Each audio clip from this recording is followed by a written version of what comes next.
En Presencia Universitaria presentamos Asalto de Página. En la opinión de Agustín Escobar Ledesma.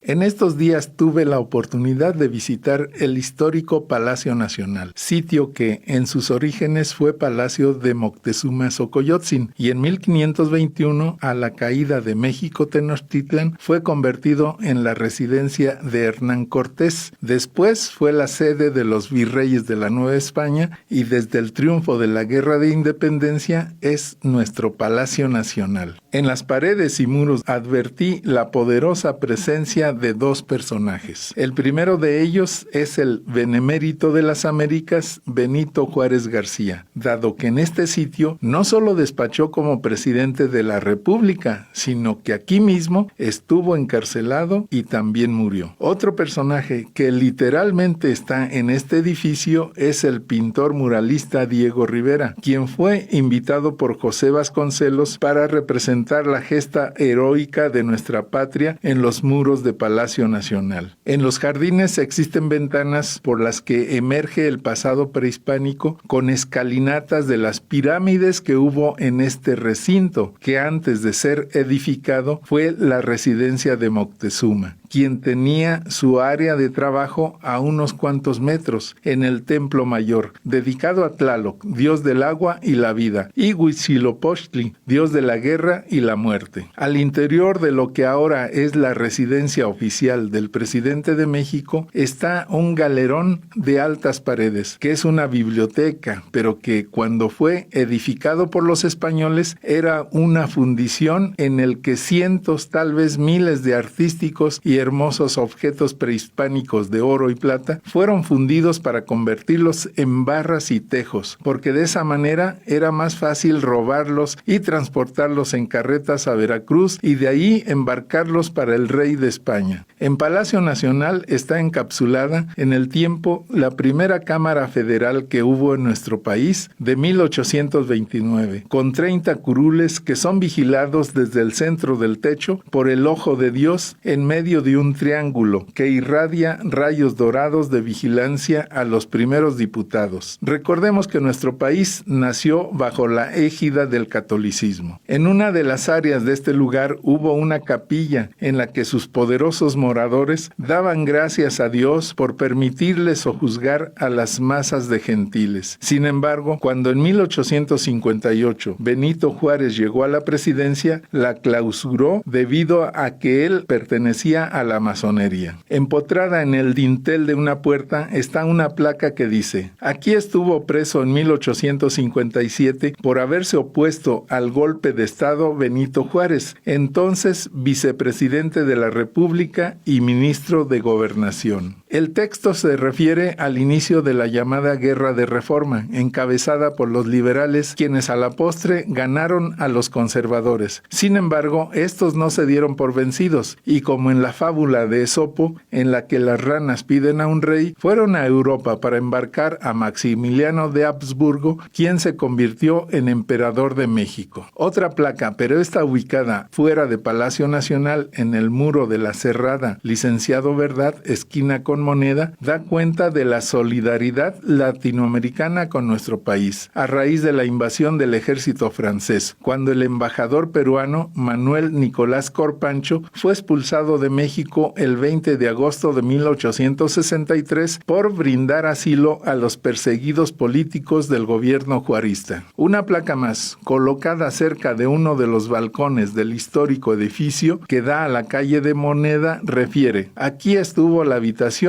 donde murió la noche del 18 de julio de 1872 el licenciado Benito Juárez, presidente constitucional de México y benemérito de las Américas. Después de aquel lamentable deceso, los conservadores, derrotados por los liberales, en venganza inventaron la leyenda negra que una mujer, queretana para mayores señas, apodada la Carambada, le dio un brebaje al benemérito de las Américas, lo que provocó la muerte de quien separara al Estado de la Iglesia. Otro de los grandes tesoros de Palacio Nacional son los murales que Diego Rivera pintó al fresco, antiquísima técnica especialmente utilizada pintada durante el Renacimiento italiano, con la que el muralista plasmó la historia de México, desde la época prehispánica, abarcando las tres grandes transformaciones de nuestro país: la Guerra de Independencia, las leyes de reforma y la Revolución Mexicana de 1910. Rivera ilustró con maestría los murales que están en la escalera principal del patio central, así como el corredor norte y un tramo del corredor oriente del primer piso. Finalmente, todas aquellas personas que de verdad aman a nuestro país deberían de visitar por lo menos en una ocasión de su vida a nuestro Palacio Nacional, porque ahí se encuentra representada la identidad patria.